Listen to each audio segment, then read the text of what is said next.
ప్రకృతి విపత్తులు సంభవించిన, విపరీతమైన కరువులు వచ్చినా లేదా అనుకోని వర్షాలు వరదలు వచ్చినా సరే వీటన్నిటినీ సామాన్య జనం మిగతా ఎవరైనా తట్టుకొని నిలబడతారేమో, కానీ ఒక వర్గం మాత్రం తీవ్రంగా నష్టపోతుంటుంది.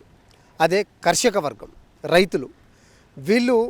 వీళ్ళ పరిస్థితి ఎలా ఉంటుందంటే, పంట వేసేటప్పుడు బాగానే ఉంటుంది, తీరా ఏదైతే పంట చేతికి వస్తుంది అనుకునే సమయానికి అనుకోని వరదలు వర్షాల వల్ల రైతులు ఎప్పుడు కూడా నష్టపోతూనే ఉంటారు.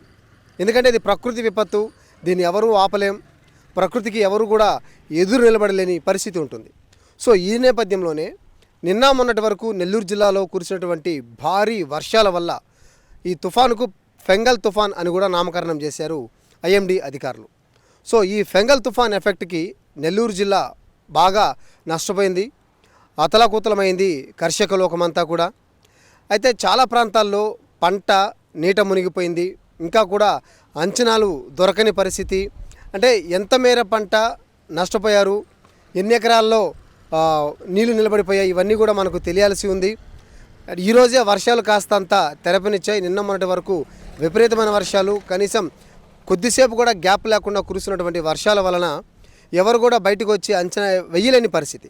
సో ఈరోజు కాస్తంత వర్షాలు శాంతించాయి. జిల్లా వ్యాప్తంగా ఎన్ని హెక్టార్లలో రైతులకు పంట నష్టం వాటిల్లింది, ఒకవేళ నష్టం వాటిల్లుంటే ఏ రకాల పంటలు దెబ్బతిన్నాయి, వాళ్ళకి ఎలాంటి ప్రత్యామ్నాయం తీసుకోబోతున్నారో వ్యవసాయ శాఖ జేడీ గారు మనతోన్నారు, ఆవిడతో మాట్లాడే ప్రయత్నం చేద్దాం. మేడం చెప్పండి, మరి నెల్లూరు జిల్లా వ్యాప్తంగా మనం చూసాం ఫెంగల్ తుఫాన్ ఎలాంటి ప్రభావం సృష్టించిందో, సో పంటల్లో ఎంతవరకు నష్టం జరుగుతుందని మీ వరకు అంచనా ఉంది?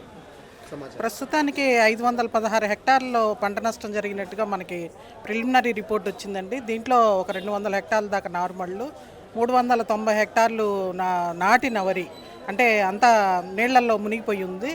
అదేవిధంగా ఒక 50 హెక్టార్లలో వేరుశనగ, మినుము మరియు ఇతర పంటలు ఉన్నాయి.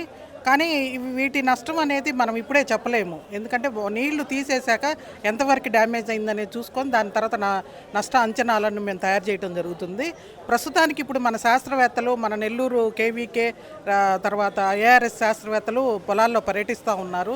కందుకూరులో కూడా ఇప్పుడు మనకు మినుము పంటల మీద కూడా శాస్త్రవేత్తలు పరిశీలిస్తున్నారు. వెంటనే రైతులు తీసుకోవాల్సిన జాగ్రత్తల గురించి మనం ఈరోజు తెలియజేస్తాము. ఇంకా నష్టము కానీ వాటిల్లినట్టయితే మనము అంచనాలు వేసి ప్రభుత్వానికి అందజేస్తాం.